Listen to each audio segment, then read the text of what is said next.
بسم اللہ الرحمن الرحیم الحمد للہ رب العالمین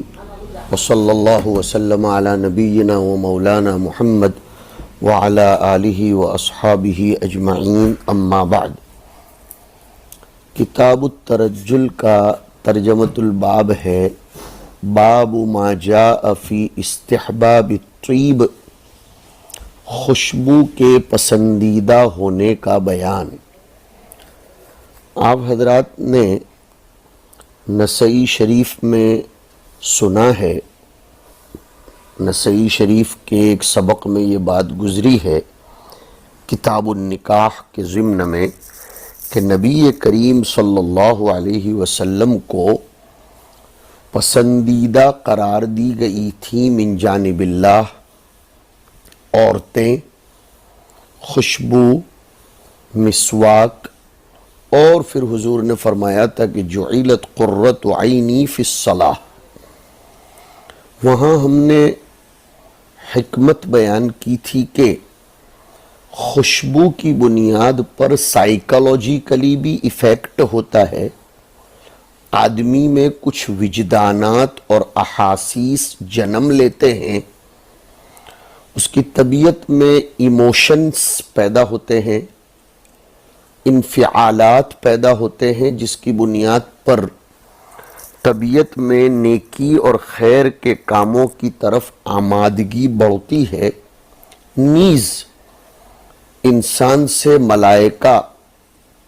قریب ہوتے ہیں اور خوشبو کی بنیاد پر اس کے اطراف و جوانب کے ماحول کو راحت ملتی ہے، اماطۃ الاذی بھی ہوتا ہے، اور بھی کئی ایک حکمتیں ہیں جس کی بنیاد پر جناب نبی کریم صلی اللہ علیہ وسلم باقاعدہ خوشبو کے لیے ایک عطردانی رکھا کرتے تھے جس سے آپ خوشبو لگاتے تھے۔ آج کل ہم بولیں گے آج کی زبان میں کہ حضور کے پاس باقاعدہ ایک شیشی عطردانی ہوتی تھی۔ ہمارے علماء کرام میں آج کل اس کا رواج بھی یا اس سنت پر عمل بھی کم ہوتا جا رہا ہے، ہمیں اس کی طرف توجہ کرنے کی ضرورت ہے۔ ہمیشہ خوشبو لگائیں اور خوشبودار رہیں، درس دیتے وقت، مسجد میں آتے وقت، کسی مجمع میں جاتے وقت اپنے منہ کو بھی خوشبودار رکھیں۔ جن لوگوں کے معدے میں، جوف میں فساد کی بیماری ہے، ہاضمہ سوء کا شکار ہے، تو انہیں بھی الائچی وغیرہ اپنے منہ میں رکھ کر منہ کو بدبودار نہیں بنانا چاہیے، اور مجامع اور محافل میں جانے والے لوگوں کو چاہیے کہ وہ اچھی خوشبو کا اہتمام اور انتظام کریں۔ تو روایت دیکھیے نصر ابن علی کے حوالے سے، عن انس بن مالک رضی اللہ تعالی عنہ قال كانت للنبی صلی اللہ علیہ وسلم سکۃ یتطیب منہا، حضور پاک علیہ السلام کے پاس ایک عطردانی تھی جس سے آپ خوشبو لگاتے تھے۔ سکۃ یتطیب منہا، صاحب فتح الودود تو کہتے ہیں کہ سکتن یہ ایک قسم کی خوشبو کا نام ہے، اور ایک قول یہ ہے کہ یہ خوشبو کی بہت سی قسموں سے ملا کر بنائے ہوئے معجون کا نام ہے۔ لیکن علامہ منذری نے لکھا ہے کہ سکتن ای وعاء للطیب، خوشبو کا برتن، جس کو میں نے ترجمہ کر دیا خوشبو دانی۔ اور اس بات کا بھی احتمال ہے کہ سکتن نام ہو سک کے ایک قطعے کا، اور سک یہ بہت سے اخلاط سے مل کر ایک مجموعہ ہوتا ہے خوشبو کا۔ ایک تو آج کل لیکوڈ خوشبو پرفیوم کی شکل میں ملتی ہے، اور بہت سے موقع پر آپ نے دیکھا ہوگا لوبان کی طرح ٹکڑے ہوتے ہیں کچھ پتھروں کے، کچھ لکڑیوں کے، جیسے عود اور عنبر، ایک تو بشکل عطر و پرفیوم ہوتا ہے اور ایک بشکل لکڑی ہوتا ہے، اس کو کوئلے پر، وائٹ کوئلے پر یا بلیک کوئلے پر رکھ کر، الفحم الابیض مستقل مارکیٹ میں ملتا ہے، جس پر رکھ کر وہ عود کی لکڑی کو جلایا جاتا ہے، یا الفحم الاسود پر۔ بہرحال مقصد یہ ہے کہ حضور پاک علیہ الصلاۃ والسلام باقاعدہ خوشبو کا اہتمام فرماتے تھے، بالخصوص جمعہ اور اعیاد کے موقع پر۔ اس کے بعد کا ترجمۃ الباب ہے، باب ما جاء فی اصلاح الشعر، بالوں کے بنانے سنوارنے، بالوں کو سدھارنے، بالوں کو ڈھنگ سے رکھنے کا بیان، یعنی بالوں کا اکرام کرنے کا حکم دیا گیا ہے کہ بالوں کو میل کچیل سے، اقذار و اوساخ سے اور گندگیوں سے دور رکھا جائے، اور بال کے اندر جو کچھ میل، قمل، جو وغیرہ جمع ہو جایا کرتی ہیں انہیں صاف کر دے، دھو کر، تیل بھی لگانے کا اہتمام کرے، چنانچہ تیل اور کنگھی کرنا یہ مستحب بتلایا گیا ہے۔ اور اگر علماء نے لکھا ہے کہ اگر کسی کو بالوں کے بنانے سنوارنے کے لیے فراغت اور موقع نہ ملتا ہو تو پھر اس کا اکرام یہ ہے کہ بالوں کو حلق وغیرہ کر کے ازالہ کر دے، اس کو ختم کر دے۔ روایت میں آتا ہے، دیکھیے سلیمان ابن داؤد المہری کے حوالے سے، عن ابی ہریرہ رضی اللہ تعالی عنہ ان رسول اللہ صلی اللہ علیہ وسلم قال من کان لہ شعر فلیکرمہ، جس کے بال ہوں اسے چاہیے کہ وہ اپنے بالوں کا اکرام کرے۔ اکرام کا مطلب میں نے سمجھایا کہ گندگی، میل کچیل سے اس کو دور کر دے۔ اس کے بعد کا ترجمۃ الباب ہے، الخضاب للنساء۔ عبید اللہ ابن عمر کے حوالے سے روایت ہے، حدثتنی کریمۃ بنت حمام ان امرأتن، یہ امرأتن کے نام کی صراحت روایتوں میں نہیں ہے اور نہ کسی شارح نے اس کی صراحت کی ہے، لیکن بہرحال ان امرأتن سألت عائشہ رضی اللہ تعالی عنہا عن خضاب النساء، عن خضاب الحناء، ان امرأة سألت عائشة عن خضاب الحناء فقالت لا بأس به ولكني أكرهه كان حبيبي عليه الصلاة والسلام يكره ريحه۔ ایک عورت نے حضرت عائشہ رضی اللہ تعالیٰ عنہ کے پاس آ کر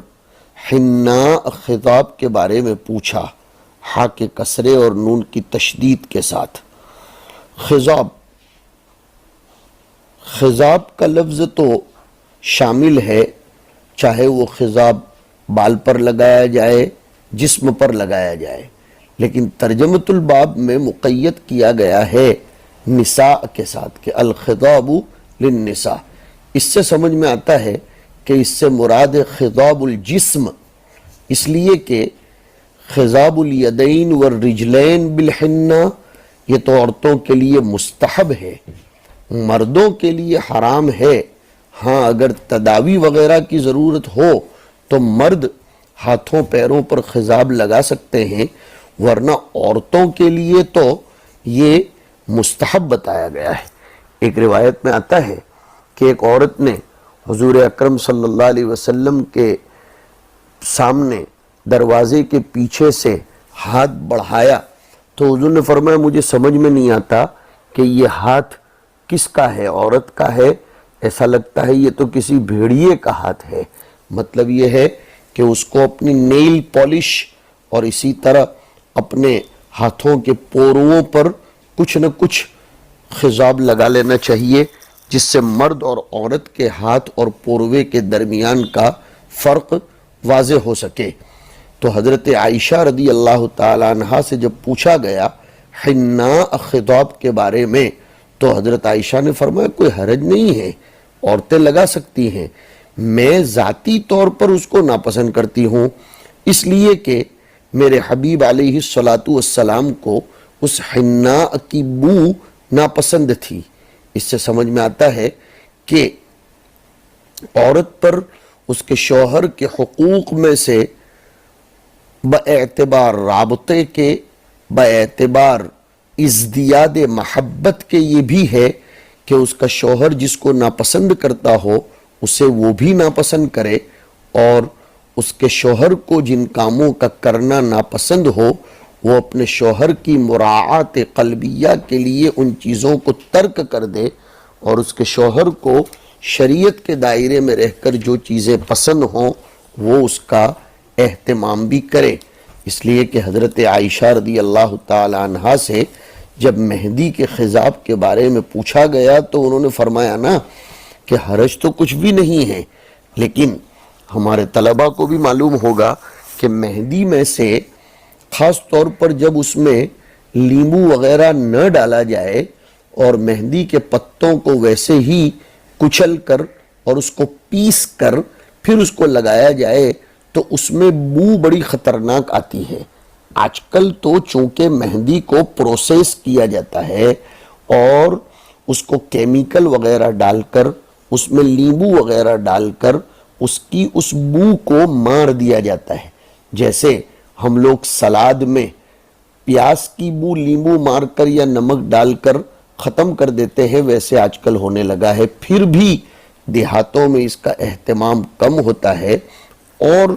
کچھ بھی کریں لیکن کچھ نہ کچھ تو بو اس میں رہ ہی جاتی ہے۔ اس لیے حضرت عائشہ فرماتی ہے کہ مجھے پسند نہیں ہے کیونکہ میرے محبوب صلی اللہ علیہ وسلم کو اس کی بو ناپسند تھی۔ میں نے آپ کو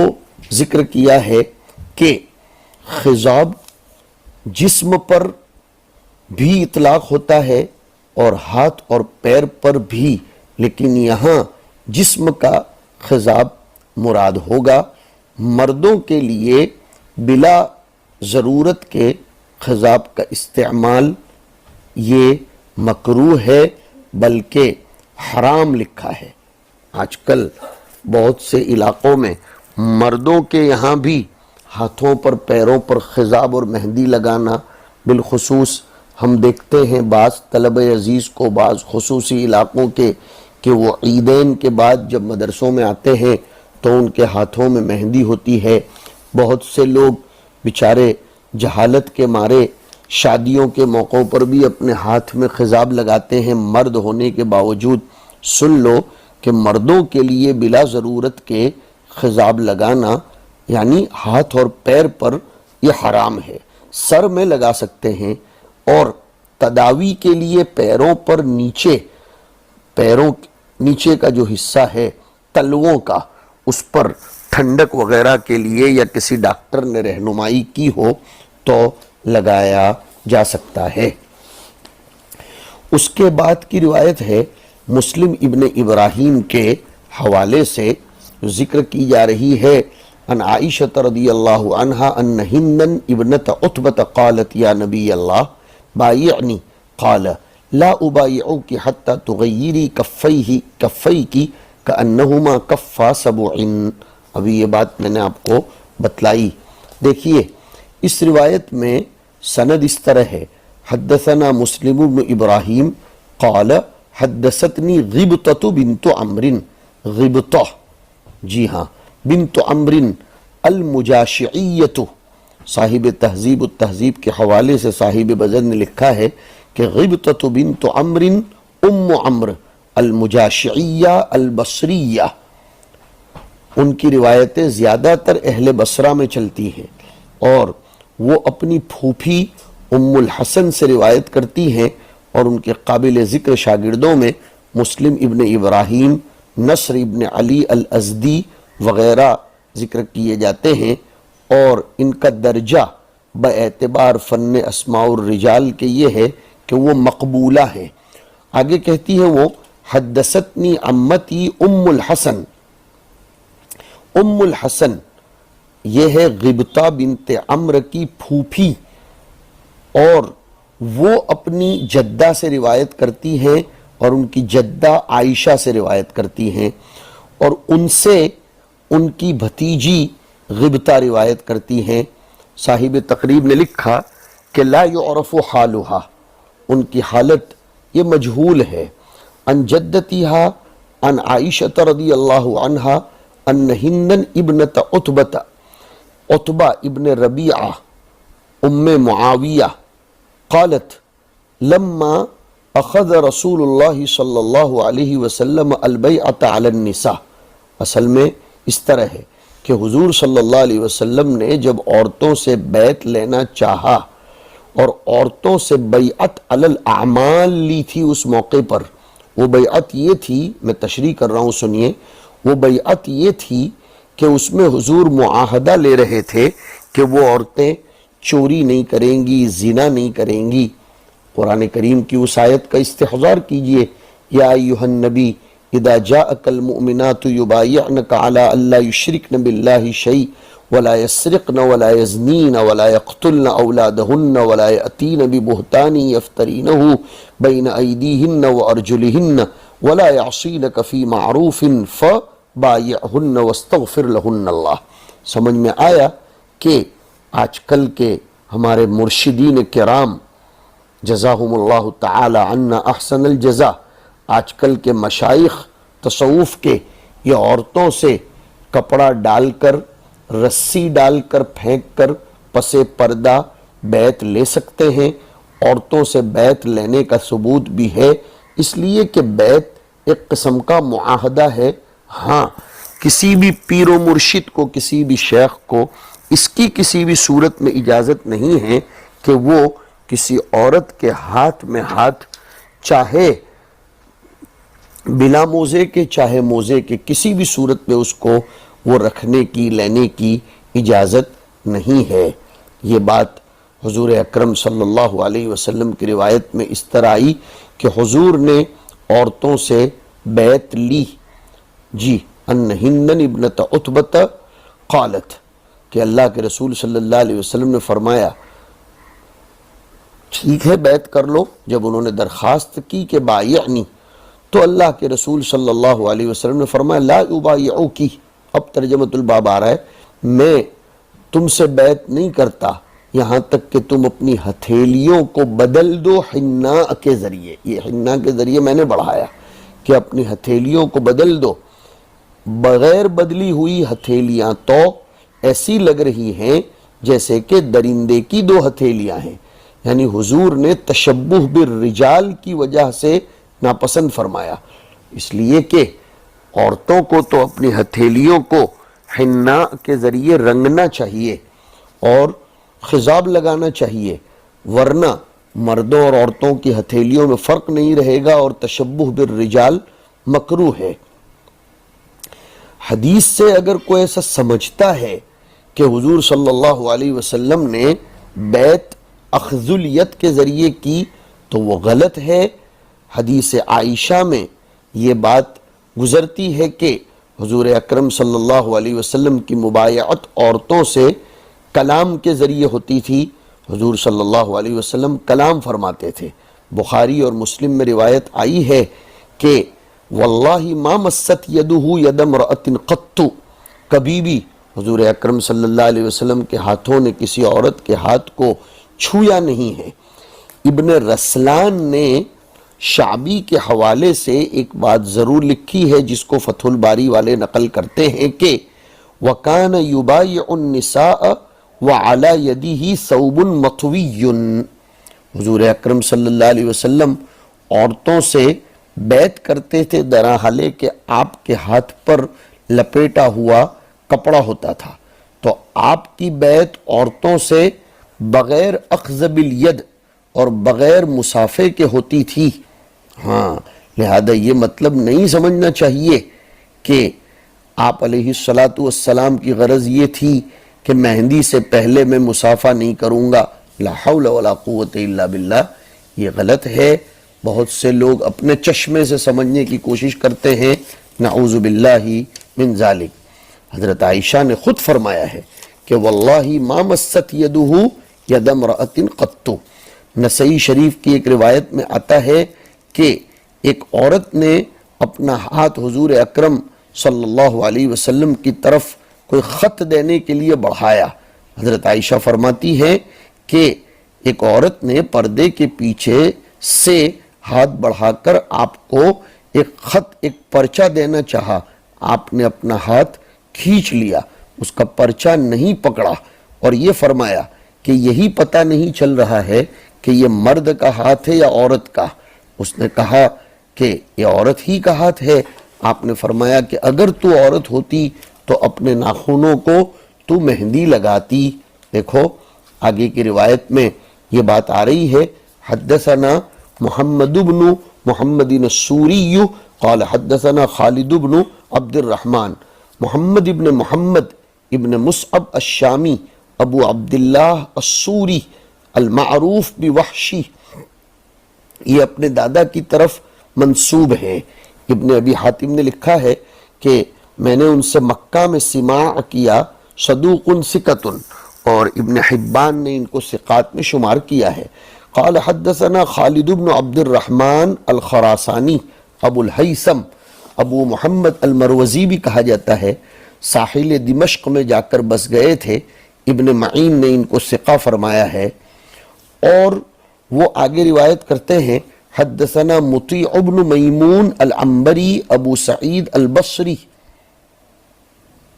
ابن عدی نے لکھا ہے، عبد الرحمن ابن عدی نے، کہ ان کی دو حدیثیں غیر محفوظ ہیں. ایک تو اختضاب النساء بالحناء اور دوسری ترجل و زینت کے باب میں. اور بھی ایک روایت ہے لیکن ساری روایتیں ان کی غیر محفوظ ہیں. وہ روایت کرتے ہیں ان صفیہ بنت عصمہ، جو حضرت عائشہ سے روایت کرتی ہیں، ان عائشہ رضی اللہ تعالی عنہ قالت اومأت امرأة من وراء ستر بیدیہا کتاب الى رسول اللہ صلی اللہ علیہ وسلم، کہ ایک عورت نے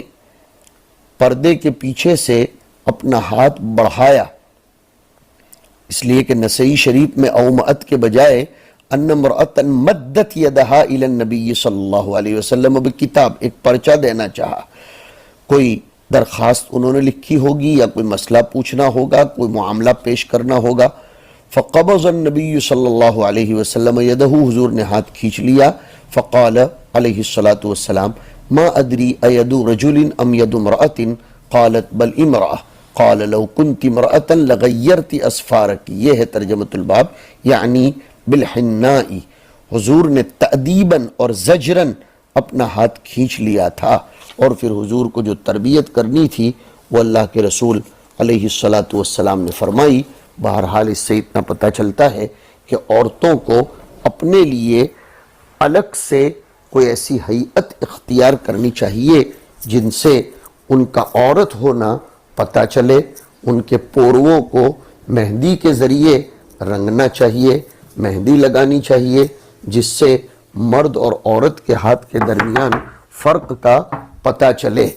یہ حضور اکرم صلی اللہ علیہ وسلم کی ترغیب بھی ہے اور آپ علیہ الصلاۃ والسلام کی تشکیل بھی اس میں کی گئی ہے. وصلی اللہ علی النبی الکریم.